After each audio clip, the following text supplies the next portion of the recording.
Hey guys. All right. So we are going to talk about pelvic floor, core, and lifting. So, big thing we run into in the pelvic floor community is people have issues with the pelvis here when they try to do some heavy lifting or with, any type of laughing, coughing, sneezing. Another really big one is like when you're trying to hit that really good PR at the gym. Now, we don't want any accidents to happen. So let's talk about how to brace accordingly and how we're going to help support this region instead of crush it. All right, let's get started. Did I scare you? Okay, sorry. So let's talk about the anatomy really quick. So pelvic girdle, okay? This is where it meets your low back. Your hips are here. Okay, so in terms of muscles, your pelvic floor lives underneath. You can see it represented by some of these red structures here, and then the other pieces tend to live here. So it's like a hammock, so to speak. Now, when you lift, things can happen to this region because of the way you breathe. So, breathing mechanics, your ribs live above here, okay? Right in this region. Your lungs are inside that rib cage, right? Every time you take a deep breath in, pressure comes down, and I'm going to represent that with a balloon. Give me a mo. It's buried in my pocket. Balloon. All right, here we go. So, the balloon is the air, the pressure that comes down when you take a deep breath in. It's going to push down just a little bit.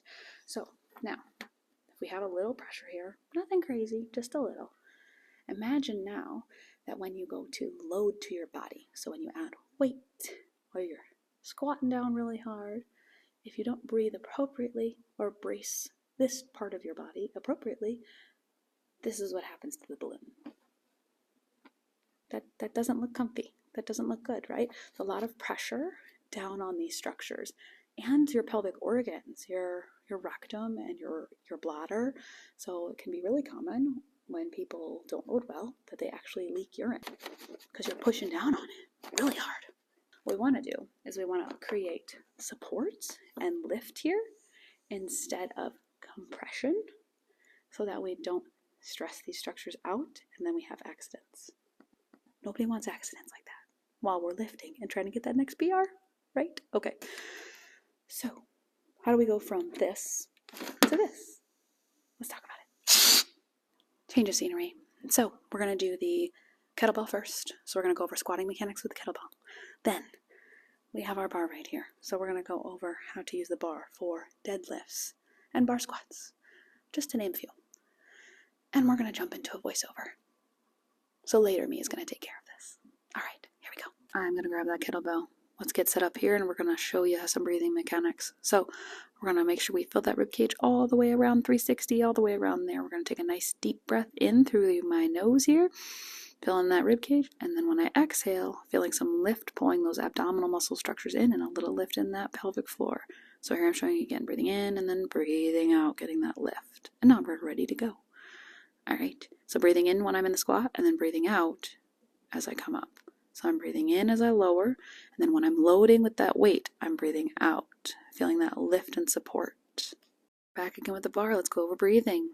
So now we're going to breathe in through the nose, expanding, and then breathing out, drawing inward, getting some lift. Breathing in, filling that rib cage, breathing out, getting some lift. All right, now we're ready to grab that bar and do a deadlift. Here we go. So breathing in, then breathing out as I come up. So I breathe in as I slightly bend those knees, hinge at the hips, and then breathe out as I come up. So breathing in and breathing out. Yeah, I'm getting that good supported lift. Doing a little side view because I'm now realizing I did not record the squat, so we're going to go over this again. So as I reach for the floor, we're going to breathe in, hinging at the hip, breathing out, and lifting in that pelvic floor and core. Here we go, breathing in and breathing out. There we go. Hey guys, thank you for tuning in. I hope it helps, and I hope that training is better now that you've kept this guy in mind. So if you have any questions, comments, concerns, throw them down in the comment section. Don't forget to like, follow, and subscribe if that's your jam. Otherwise, please come in and see us at Smith Physical Therapy Pelvic Floor, okay? If you're having these issues with lifting, laughing, crying, sneezing, not normal, okay? It does not have to be that way. So stop in and see us, and we can take a look.